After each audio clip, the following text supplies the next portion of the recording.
I've seen towns explode into cities. I've seen towns with their hearts ripped out. Every town has its own tales of triumph and catastrophe. All of them face challenges. As a geographer, I believe that towns are the communities of the future. Towns will be the places we want to live. By 2030, a staggering 92% of us will be living the urban life. Congested cities sprawl across our map.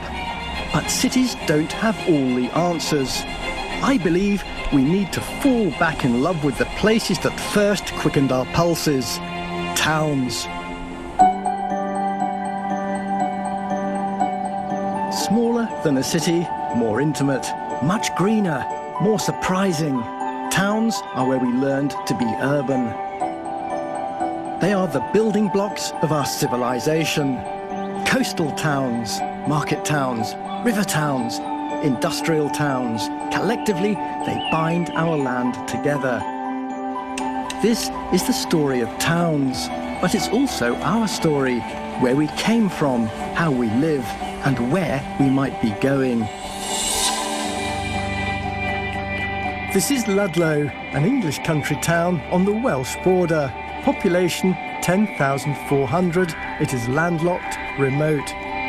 And yet, it's a vibrant market town, with more listed buildings than anywhere else its size in Britain, with not one, but 2 Michelin-starred restaurants and a fairy tale castle. A town that operated for over 200 years as the capital of Wales. I want to discover how such a cut-off town came to be packed with so many treasures, to find out how it continues to prosper against the odds in the 21st century, and above all, to decide whether Ludlow really is as perfect as it appears.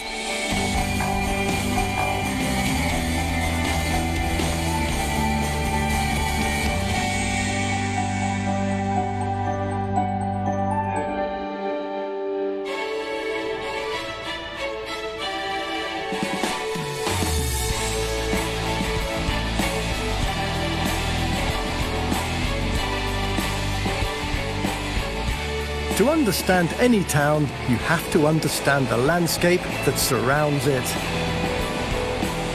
This is the beautiful countryside of South Shropshire. Remote and unspoiled, it is one of the least populated areas in the whole of England.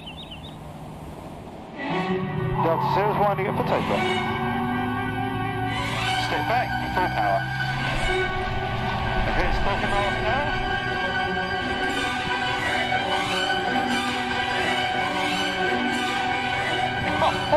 What an amazing sensation! Whoa, whoa, wow, that's amazing! The view is unbelievable. This cockpit, this canopy gives you a fantastic view of the landscape.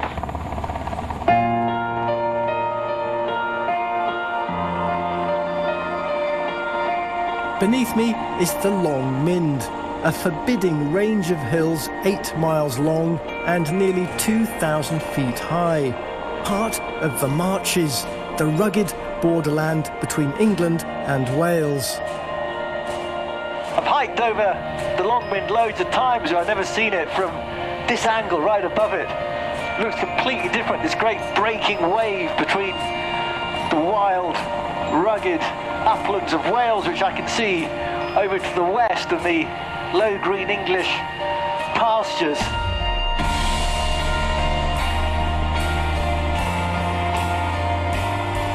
As the high, uncultivated ground gives way to lower, tended farmland, there are the first hints of what lies ahead. When you look down from the sky, you see lines everywhere, all over the landscape. Rivers, roads, railways, and they're all leading in one direction. They're leading towards the local market town, Ludlow. Beneath me now is some of England's richest farmland. When you're flying above a landscape, you can read it like a book.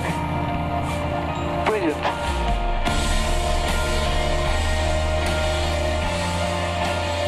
And there it is, emerging like a jewel in a sea of green. An isolated town of just over 10,000 people. Fascinating to be flying right above Ludlow. I've gazed at it so much from maps. It's like an urban island surrounded by rolling green countryside.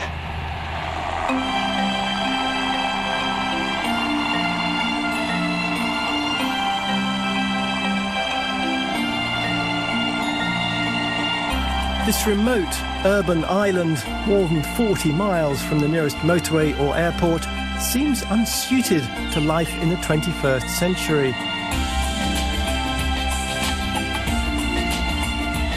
And yet, it's a busy market town with a thriving local economy.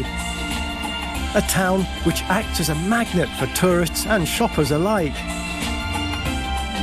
A town that painters and writers have adored. It is probably, said the poet John Betjeman, the loveliest town in England. On the surface, it has the look of perfection. But is it really, I wonder, as perfect as it seems?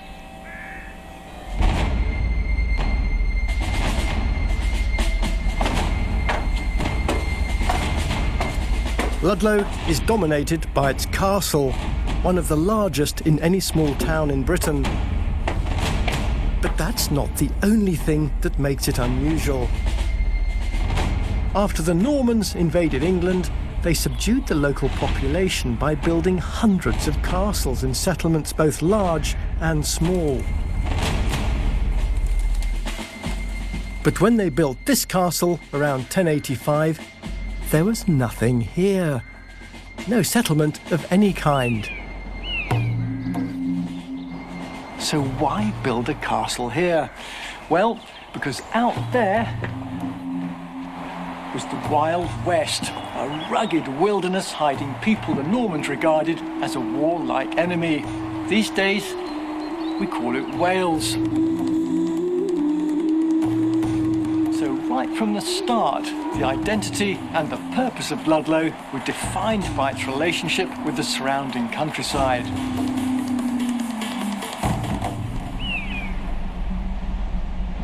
The castle, perched high on cliffs that plunged down to the river, was built to dominate both countryside and people. But for the Normans, using force to control enemy territory was an expensive business. There was, they thought, another way. Commerce. Ludlow evolved from a military base into an economic one. Wales could be brought on side not by the arrows and spears stacked inside this fortress, but by an open space out there.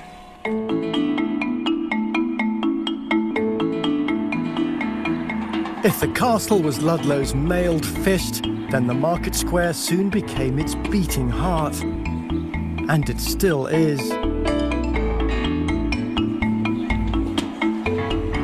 Shoppers have been searching for bargains right here for nearly 1,000 years. Talk about connecting with the past. Ludlow's strong on continuity.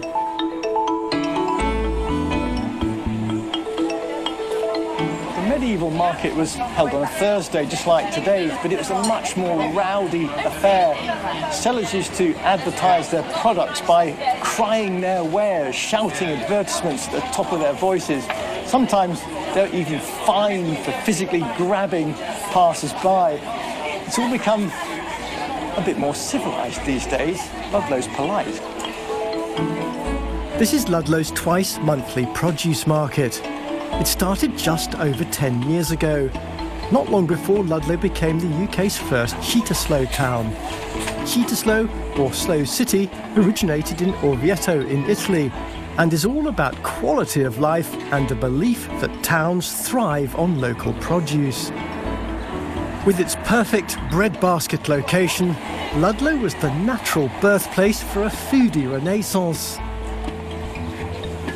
Have a taste, try it. It's got a very hot afterburn. Ooh! Nice with a glass of white wine, rocket salad. Yeah. few pickled gherkins. Yeah, Bristol wasn't wearing a scarf, I'm about to catch fire. Do you come to every Ludlow market? Yeah, every first Thursday and last Thursday of the month. Is this a way of earning money, or is it a hobby? It is. The wife's an accountant, so she wouldn't let me do it if we weren't going to make money. Does the market here make sense to you commercially? Oh, absolutely. Commercially and socially, if you like. Because we enjoy it. And what's so special about Ludlow market? The town is good, the people are good, it's a relaxed market, the organisers are pretty wonderful. So it all gels up to a brilliant market. But brilliant markets don't just happen. Not in the 21st century. Markets were once a defining characteristic of every British town, but now they're a rare breed. Shropshire Council is spending £3.5 million to revitalise all its market towns. In Ludlow today, the market's managers are gathering data which will help them keep the market commercially healthy. Like a good geographer, I'm going to help with the survey. I've got my clipboard, I've got my questionnaire, I'm ready for action.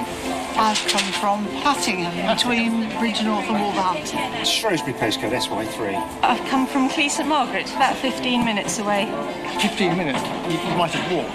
No, not if you've seen the hill. It's a much more fun way to shop. You can talk to the producers, and get some really great stuff here. It's a sort of treat, I would say, to come to the market on Thursday. Well, I've discovered that people are coming to Ludlow Market from far and wide, buyers and sellers alike. It's a great day out, it's a lovely atmosphere. It's a place that's doing a roaring trade. The information gathered here today will influence how the market is promoted and measure its contribution to the town's local economy. This programme of revitalisation seems to be working. Ludlow's a remote town with a small resident population. To prosper, it has to draw people in from outside. It may be that cut-off places like this have to work harder, make themselves more attractive than towns which are perhaps better connected. By seeking excellence, perfection even, Ludlow's doing what it's always had to do to survive. I think that Ludlow's resilience, its ability to prosper through the centuries, has a lot to do with a profound sense of place. It has deep roots and a long history that's still conspicuous. Many of its houses still occupy the same plots, known as burgages, that were laid out in medieval times. And the symmetrical grid pattern of streets that still defines the heart of modern Ludlow has hardly changed in 800 years.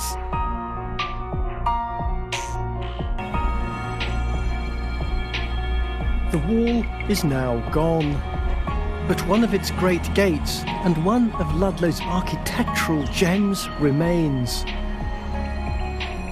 Broadgate welcomed the town's friends, incoming traders who paid taxes, and deterred its enemies.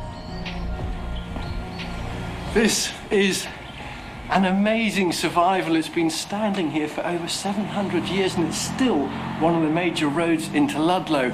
Most of our towns have lost their medieval walls and gates. They've been swept away by modern buildings and road widening, but this one's still here. Whenever the borderlands reverted to a war zone, a portcullis would be slammed down this slot, sealing the town from the outside world, turning it into an urban fortress. It would have been virtually impregnable. The cost of building these walls and gates would have been formidable, and the cost of maintaining them. But there's a reason. Inside the town were vital assets, not just of population, but buildings, goods, and money. This was the nerve centre of a rapidly expanding market economy.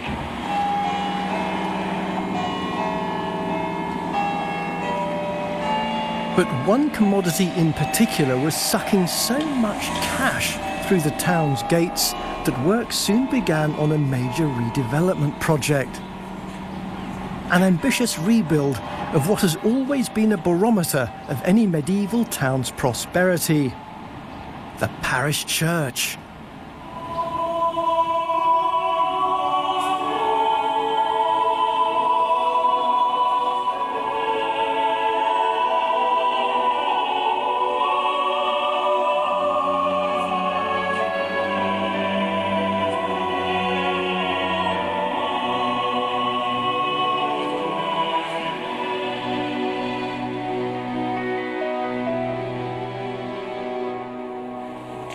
This is spectacular. If it seems out of scale for a remote rural town, it is.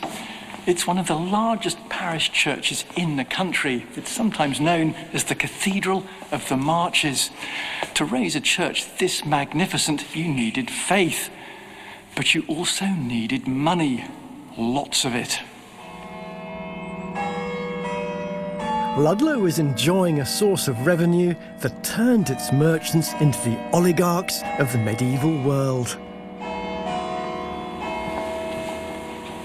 And here's a fascinating clue hidden among these misericords. They were installed to take the weight off the legs of medieval clergy and choirs during immensely long church services. But look at this one here.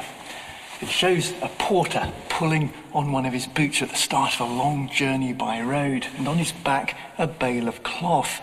Now at the time, woolen cloth known as Ludlow white was fetching very good prices in London. It's said that this church was built on the backs of sheep because the source of this town's wealth was wool.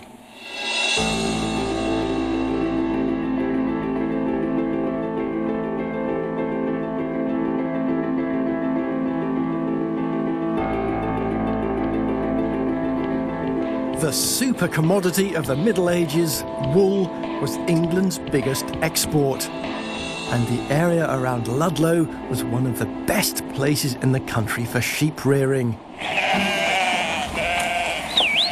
And today, sheep are still at the heart of Ludlow's economy. Are you counting, Nick?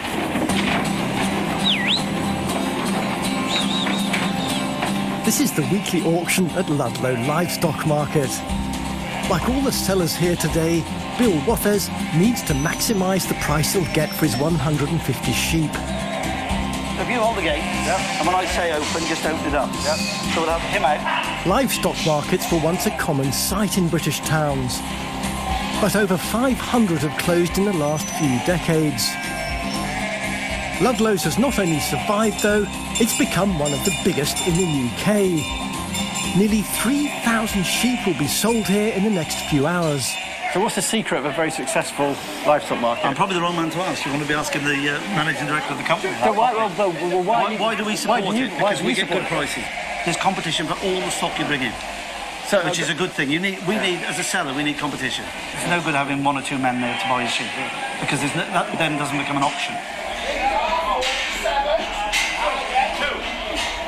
212 in, 212 done, 212. Prices you've heard in the last few minutes are looking good for you. Yeah, it's good. It's acceptable. You're not smiling yet? Yeah, well, I don't want to let them know too much.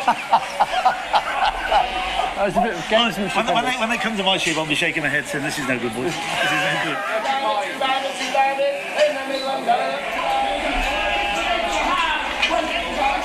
This is an amazing experience. I've never been to a livestock market before, but it says a lot about the health of Ludlow. There's a hubbub here of buyers and sellers all desperate for the best price.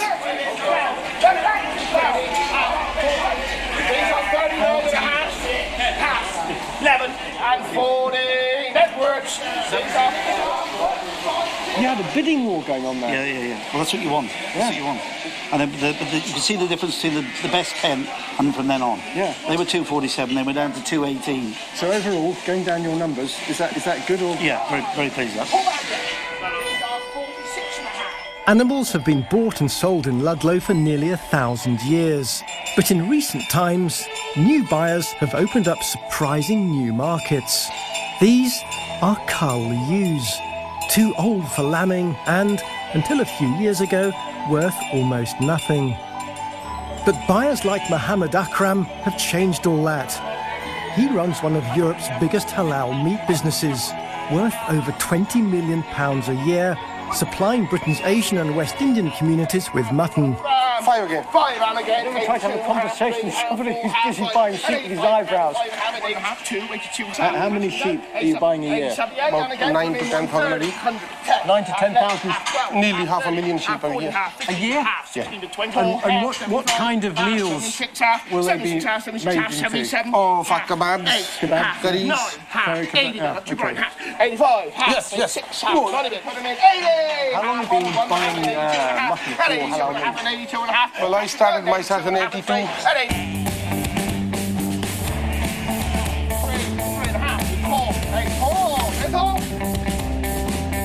Mohammed Akram makes the 100-mile round trip from Birmingham every week, and his halal business contributes significantly to Ludlow's flourishing multi-million-pound livestock trade.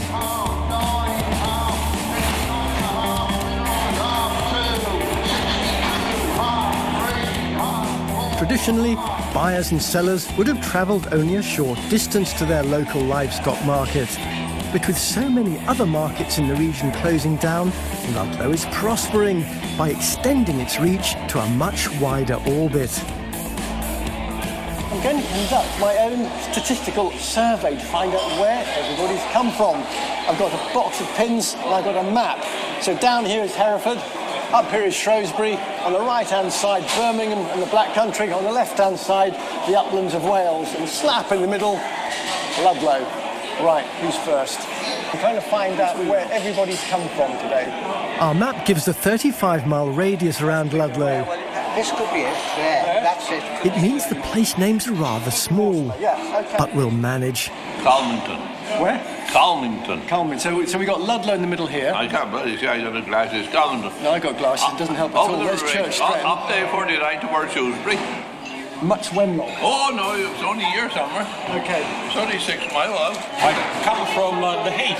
The Heath? Yeah, it's only about sort of 10 miles from here. It's very hard country, you jump to make a living. In the Ludlow area would have been utterly astonished by an internal space of this scale. Back then it was normal practice to hold up roofs this heavy using central timber posts. But Lawrence went one better. He created a self-supporting timber roof. It was held up on massive timber crux, which curved all the way down and rested on these stone corbels. The bottoms of the original timbers have rotted away now and been replaced by sections of stone, but you get the general idea. It would have been like standing inside the upturned hull of an ocean-going ship. Any of Lawrence's fellow merchants, courtiers from London, politicians walking in here, would have been left in no doubt at all that its architect was stinking rich.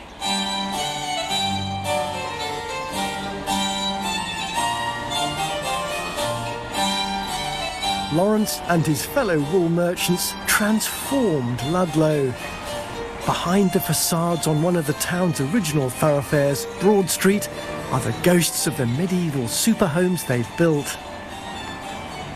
In the time of Lawrence de Ludlow and his like, 1/3 of the houses on this extraordinary street belonged to wool merchants, cloth sellers and drapers. Wool didn't just build Stokesay Castle, it built this street and it built the town.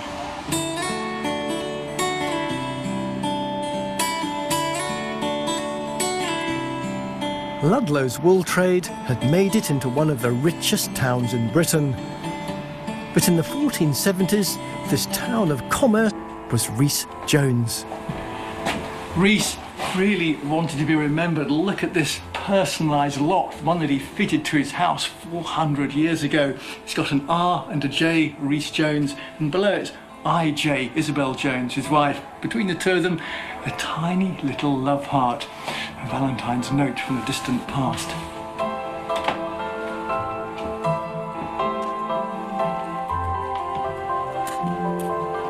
What a fantastic room. It's oozing with opulence. And just look at this. This is the coat of arms of James I with the English lion, the Scottish unicorn, and down here, the feathers of the Prince of Wales. What Rhys-Jones wanted was for everybody who came in this room to know that he was a loyal subject of the Crown, loyal also to the Council of the Marches. What's so fascinating about Rhys-Jones is that he wasn't a member of the local aristocracy. He wasn't an English blow-in either. He was, as you've guessed from his name, born in Wales. He was the second son of a farmer in Pembrokeshire. But being a second son, he was never going to inherit the farm, so he had to be sent away to make his own fortune. He came here, he worked as a clerk to the Council of the Marches, then became an attorney, and after that became one of the richest men in Ludlow. What the Rhys-Jones story tells us is that Ludlow's relationship with Wales had changed entirely. From being a border fortress intended to keep the Welsh at bay, it had changed into a centre of government, a centre of justice, that had opened its gates to folk on both sides of the border.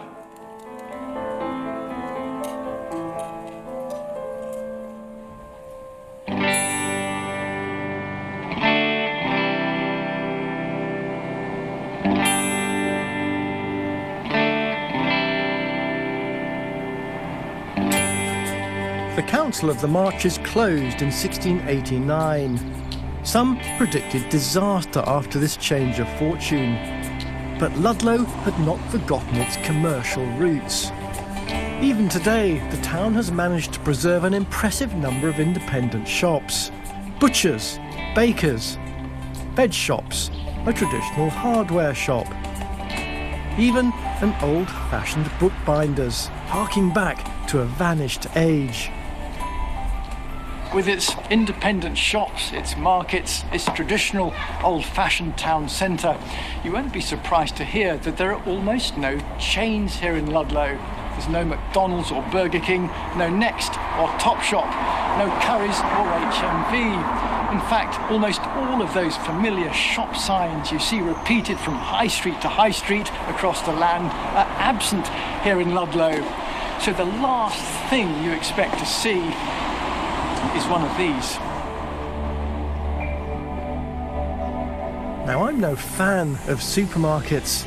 They're a kind of retailing smart bomb, exploding over our town centres, leaving clusters of shops apparently undamaged, but emptied of goods, traders and customers. But the story of this supermarket is a surprising one, a David and Goliath tale of the little town that triumphed over the corporate giant. At first, the developers wanted to build a new supermarket out on the Ring Road, a move that was supported by many in the town because it would both provide them with the store and yet keep it out of the historic centre. But the town planners saw danger in creating a rival hub that could draw shoppers out of town, possibly killing Ludlow stone dead. So they gave permission to build a new supermarket right here on Corve Street, one of the historic roads into town. And Ludlow's tough stance on getting what it wanted didn't end there. Initial designs for the store were rejected because they were too conventional. But after a public inquiry and several years of haggling, the town got the design it wanted. Stephen Cherry led the team from MJP Architects, who were charged with delivering a modern building sympathetic to Ludlow's past. Well, Ludlow is a historic old town which originally started in the 11th century around the castle here with its castle wall. And then as the town expanded, it grew in the 13th century another wall around the town which captured the inhabitants here. And then in the 20th century, the local plan boundary, which is this blue chain line here, went as far as Station Drive, which is what we're on. And we thought it would be a good idea to then capture the end of the high street and create a new 20th century town wall. This does feel like, you know, the edge of a fortified town still. So what happens around the corner where instead of a blank wall, we've got a shopping street? I'll show you. It's not just Ludlow's streets that still follow the original medieval pattern. The buildings themselves still occupy the same plots that were laid out with the birth of the town 900 years ago. They're called burgages, and they had strict dimensions, always 16.5 feet wide. The physical memory of these plots creates a kind of architectural rhythm along the street, which is key to the town's harmonious character. If we stop here, Nick, and just turn round and look up the high street, the new town wall turns the corner into Corve Street here, lowers itself down to reveal the store. But then the roof is floating. It sails up, going up the hill, and as the roof floats up, it sits on top of what we call the last burgage plot as it cascades down the street. And that burgage plot goes back through into the store. You'll also notice on the right-hand side that there are exposed gables as the buildings change in scale going up. And so therefore it's important that we kind of relate it to that. So with the little lantern that pops up there, it's like a gable facing us, and it has a conversation with the church tower. Yes, I see that. I like the idea of a supermarket and a church having an architectural chat to each other across the rooftops. The architectural quest for harmony between supermarket and town extends to the surrounding countryside. And you see the shape of the roof that we talked about, it rising up Corve Street, is also mirroring the landscape in the background. You see the hills in the background, the way that they step down to the rooftops here. Yes, yes. So when you arrive into Ludlow from the train or from the car park, you relate the building and the form of the building to the landscape beyond. That's incredible. I've never seen anything like it. Why, given how many supermarkets there are in British towns, can we not take this much care over them all and blend them into the townscape, harmonise them? Why can't we do it with them all? I wish I had the perfect answer for that, but the result of this one is because somebody went through 8 or 9 years of pain before they got to this point, and we shouldn't have to wait that long or go through that pain. The lesson should be learnt on day one.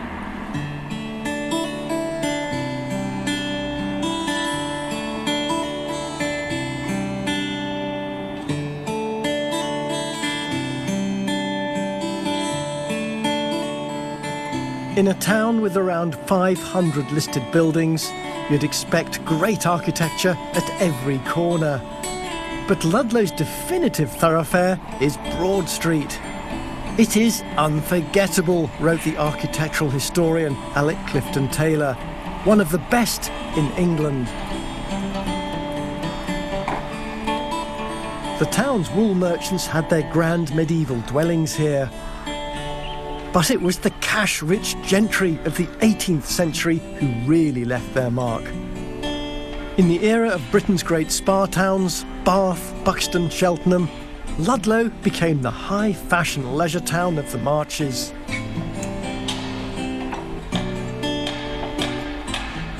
Here at number 27, 2 houses were demolished to make way for the largest house on the street.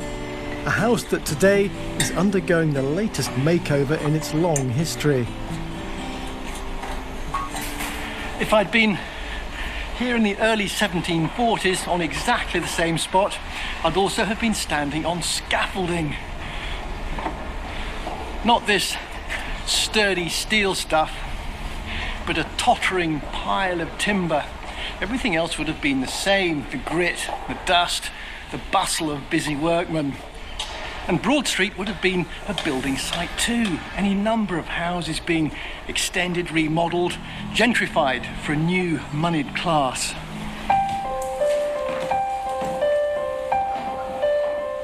They had names straight out of Jane Austen: the Baldwins of Munslow and Croft, the Duns of Gatley Court, the Sprots of Much Wenlock. And they built in style. Gracious is the word that comes to mind. Look at these wonderfully warm red brick facades and the symmetrically spaced sash windows, the timber door cases and the half-moon fan lights. Down here, number 39 has been fitted with Venetian windows, which must have let in a huge amount of natural light. Individually, each of these houses has its own character, but collectively they give the street a wonderful harmony. One of the reasons that it's been called the most beautiful street in England.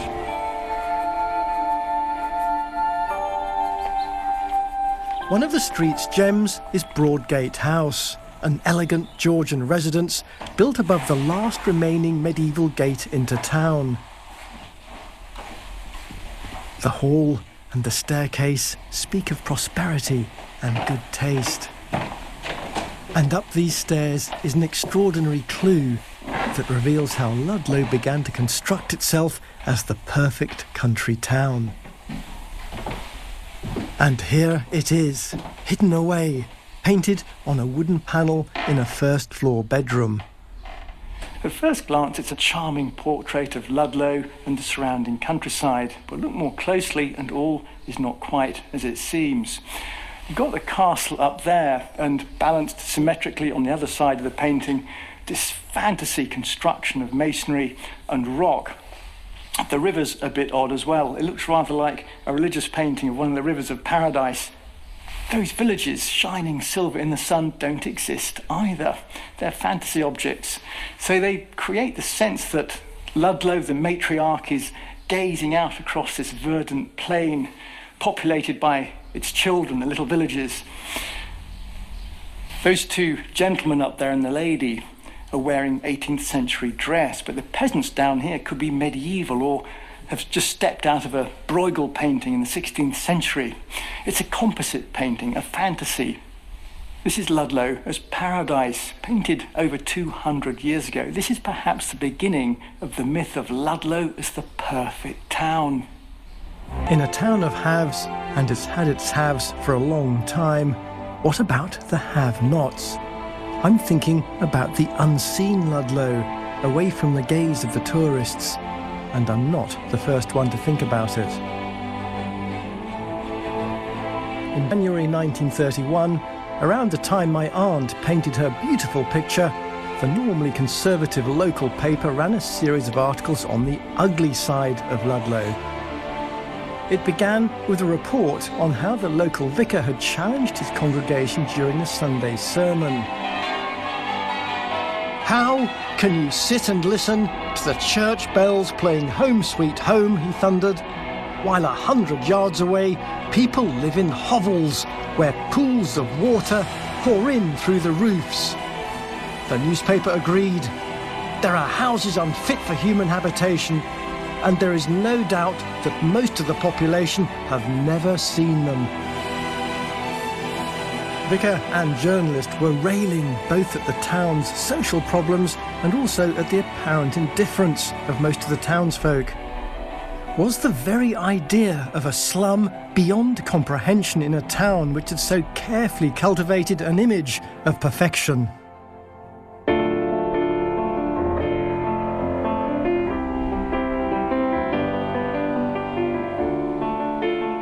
But the council was listening, even if others were not.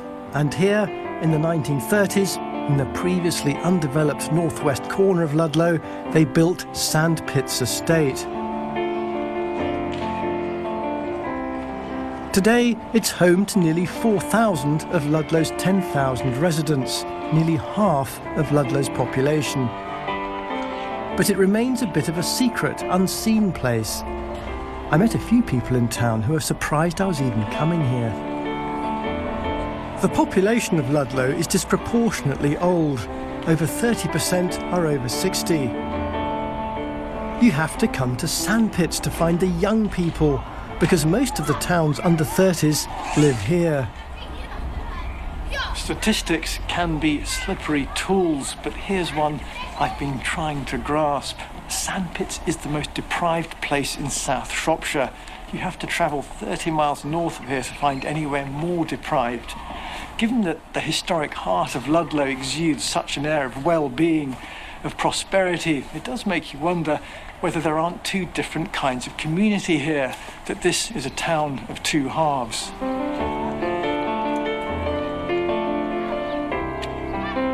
I love the town, I do love the town, but it's the unemployment side of it, which is a nightmare. When I was in school, the only thing I was good at, which my teacher saw, was my cooking side of things. I had a passion for cooking. So they put me on this apprenticeship. And then after that, I had a job, full-time job, for a 3-star hotel with 2 rosettes, straight away after school, 16. And like that was the high life of my life, and I'm 22 now, and it's gone gradually downhill. Obviously, the pub trades are dying out. Like, 25 pubs a week are getting shut down. Like, that side of things are not working out for people like me, like a young chef. And are you applying for chef jobs at the moment? I apply every day. I fill in CVs, I look on websites, I go into pubs. walk in a nice posh suit, try and get myself a job, but it is difficult. Sharp, if you could change one thing about Ludlow, what would it be? Don't just look at the fame and glory of the food side of Ludlow and all that sort of thing. It's like, try and help the people that's unemployed, like, try and help us out, like, a little bit. Like, we do try. As people say we don't try, we like to dole DOS. It's not the case at all. Like, I hate it. I can't stand being on the dole. The very characteristic that's preserved the historic face of Ludlow, that vast cocoon of protective, productive countryside, makes life difficult these days for young people who want work. And a lot of young people here in sandpits. You can't get work in town. It's a very long hike to find it elsewhere. All that countryside used to create a lot of jobs. Not anymore.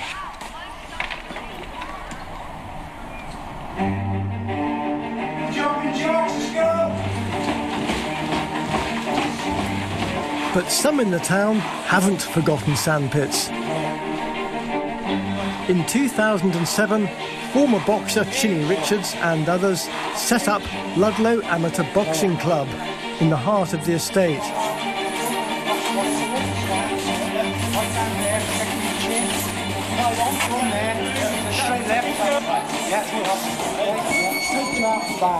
Well, we're trying to give the lads an aim, you know, get them off the streets. Not that Sandpits is a bad place, you know, it's a decent estate these days. But it just gives the youngsters in Ludlow a chance to come and vent their anger, if you like, and hopefully install a bit of discipline into them along the way. Big right hand. And do you think it's made a difference to the community, having it here? Well, I think so. I hope so. What do you get out of it? As you can see, you've only got to look around, haven't you? That's what I get out of it. 1, 2, 3, 4. Oh, what's the other one? 5, 6, 7. And what do you think it's doing for Ludlow? Let's put Ludlow on the map, like in the boxing world. Make Ludlow famous for something other than its cast and its food. That's right, that's right. Good, good. This whole club is being run by volunteers who are busting a gut to make sandpits work. Anybody who doubts this community's future should come along here. This is a community that's on its feet and fighting for its own future.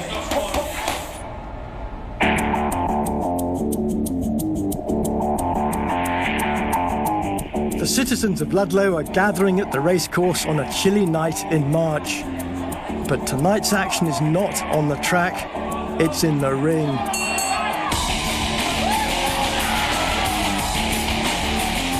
It's a benefit night for the boxing club to raise funds for a new clubhouse.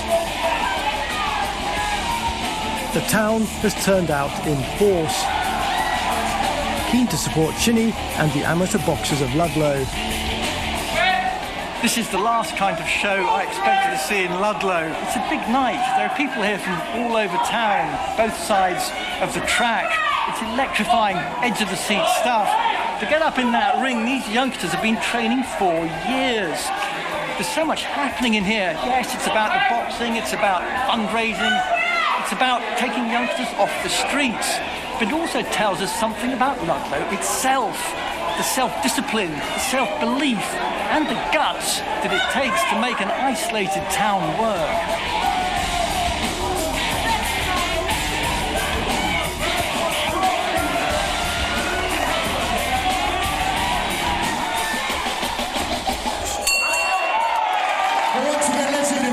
What a cracking contest.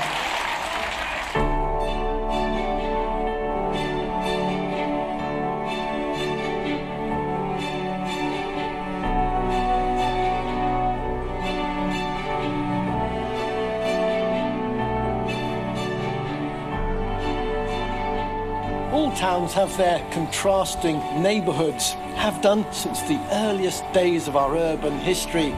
There's always a community on the other side of the track. What matters is that communities on both sides of the track feel that they belong to the town, their town.